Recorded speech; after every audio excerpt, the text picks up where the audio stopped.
It had been 3 years since Lydia Schumacher was brutally raped and murdered.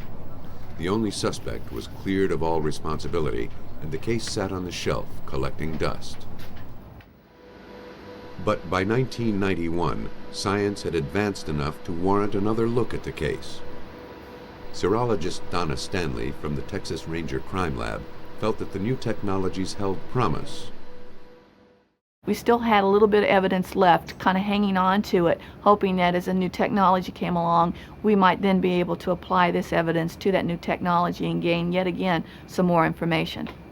I need to pull that file for some new The first comparisons made between suspect Charles Supak's hair and body fluids found at the crime scene had been inconclusive.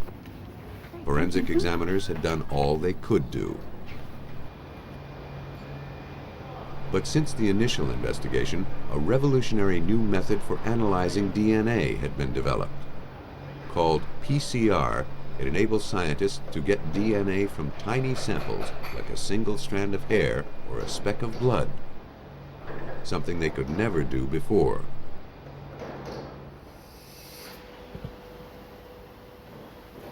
Stanley was optimistic that the evidence collected from the Schumacher house 3 years earlier could finally be used to nail the killer. You're welcome. Okay, see you around. Shortly after the case had closed, Sheriff Cannell had retired, and Texas Ranger Ray Kaufman took his place. Kaufman approved further investigation of the evidence and quickly reopened the file. Okay, well, thanks, Bob. I need something. At the time I got involved in the Schupak murder, I knew that DNA was making giant leaps in their ability to narrow down suspects, and I felt that this case was one that possibly DNA could help solve. As the preserved evidence was sent to a genetics lab, Rangers began questioning neighbors and relatives again, hoping to uncover more information about Charles Supak. They soon learned things about their suspect they'd never heard before. Shocking facts that made authorities only more suspicious than ever. Neighbors confided that Supak had quite a disturbing reputation. It was widely reported that he had unusual sex habits, including bestiality.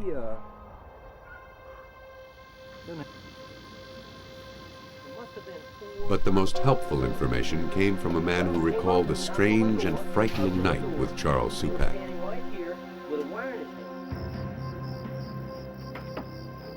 About 4 months after the murder, John Golson was awakened late one night by Charles Supak. He told Golson that he'd had car trouble and needed help. But something about Supak's manner didn't seem right. John reluctantly agreed to drive him back to his car. Where are we going? Man, just going out this way. While they drove around aimlessly, trying to find the car, Golson's suspicions slowly turned to fear. Supak had insisted on sitting directly behind Golson and spent the entire drive idly wrapping an electrical cord around his hands.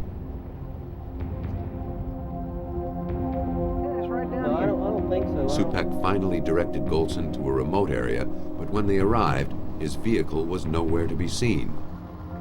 Tired of the whole affair, Golson finally drove him to the garage.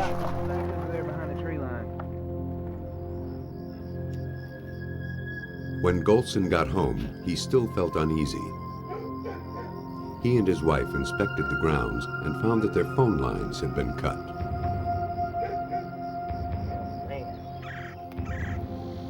The story took another chilling twist when Golson showed Rangers where he'd driven Supak that night.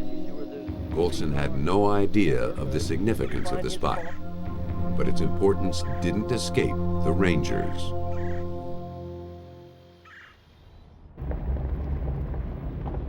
Golson's trip with Supak led Rangers to believe that their old suspect knew more about the Schumacher murder than he'd admitted. This is the final location where Mr. Schupak brought Mr. Golson that night. Schupak said he'd parked his vehicle down or got it stuck down here by this tree line. This little lane here goes down to the Schumacher residence. It's maybe a quarter of a mile right down here. Supak had returned to the Schumacher estate. Rangers knew it was common for a killer to revisit the crime scene, but it would take more than this circumstantial evidence to put the finger on Charles Supak. The lab had run complex DNA tests, comparing Supak's sample to the evidence from the Schumacher case.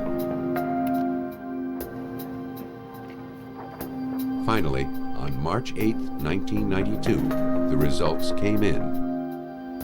The DNA of Charles Supak Jr. was in the victim's bed sheets. The updated information finally gave Texas Rangers the evidence they needed to arrest the man they'd suspected for over 5 years.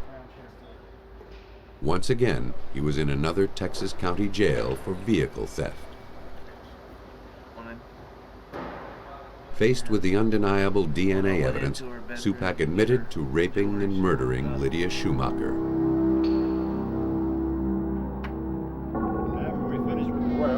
In his confession, Supak told Rangers that on January 20th, 1988, he and his father had finished some work they'd been doing around Mrs. Schumacher's house and were ready to call it a day. They'd spent nearly a week on the property, and Charles had been inside the house enough to know that Mrs. Schumacher owned some gold jewelry. He figured there had to be more valuables somewhere in the house.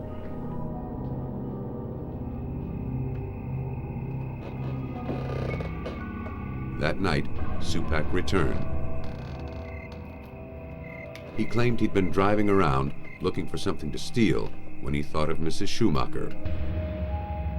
Her house was terribly secluded, and she was elderly and defenseless.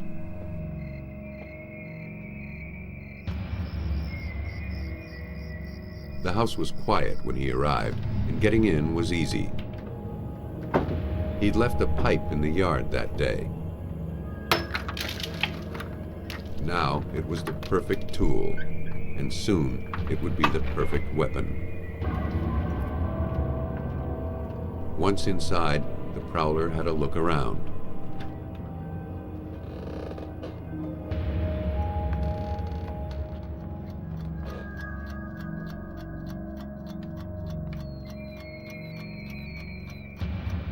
He snuck into her bedroom and began rifling through her things when she awoke.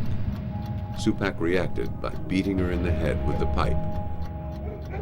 Before he left, he raped her and suffocated her with a pillow.